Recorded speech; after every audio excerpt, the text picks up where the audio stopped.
Can you quickly tell me? I'll start with Manoj. What is your answer for this question? Yeah, for me it was OFN. O of n. Okay. Paritosh. Yeah, O of n, but I have a doubt again, not clear. Okay, we'll discuss this then. Okay. Sai Kiran. Root n. Okay. Okay. Sai. Yeah, it's O of n. Okay. Jahir. Sir, log of n. Vivek. It would be log n. So the correct answer is square root of n, and I still believe few folks either trying to go with your intuition or it's not clear yet that how do we figure out the time complexity is. So I'll try to again repeat in this question. Please think sincerely and just it's very simple, guys.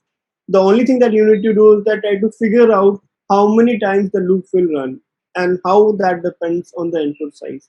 If you just try to sort this out, you don't have to rely on your intuition or any other thing, right? So the correct answer of this is square root of n, and let's try to see how it is. Okay. So in this question, the value of I is getting incremented by 1 every time.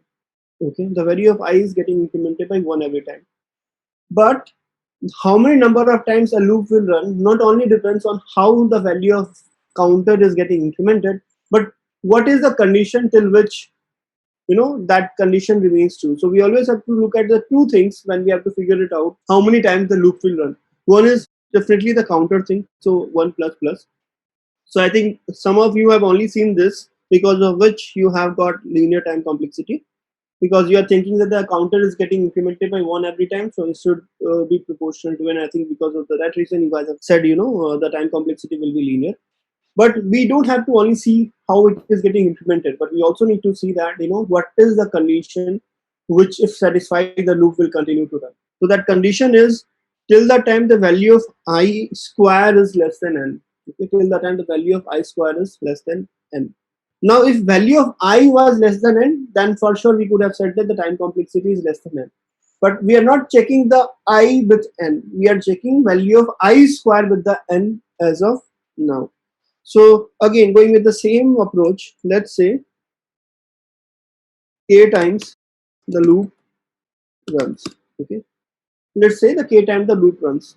And one thing that we can look at, just looking at the loop, we can say that since we are checking the proportionality of I square with n for the the condition for the loop to continue to run, the value of k will be less than n for sure. Can we say this, guys? Is it clear to everyone now? At least, can we say that?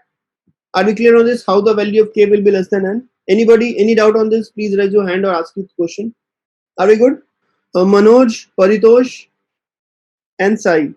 Three of you have got the linear. Now is it clear with you guys that why I'm saying the number of times will be k and k will be less than n? Yeah. Perfect. Now, so the k time it runs, the value of I at the first time will be 1.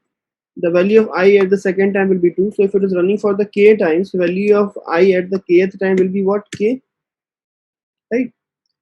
Because I is getting incremented by 1 every time, and if it has to run k times, the value of I at the kth time will be what? K. And at that time, if the loop has to terminate, in that case, what was the condition? The value of the I into I should have become greater than equal to n, right? Then only this loop will terminate, because till the time the value of I into I is less than n, it will keep on running. If it has to terminate, the value of I into I has to be greater than equal to n.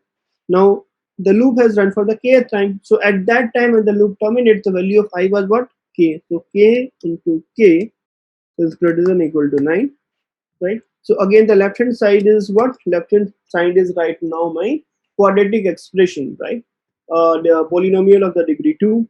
This is k square is greater than equal to n. If I take approximation and take square root on both outside, so the k value becomes approximate equal to sqrt n.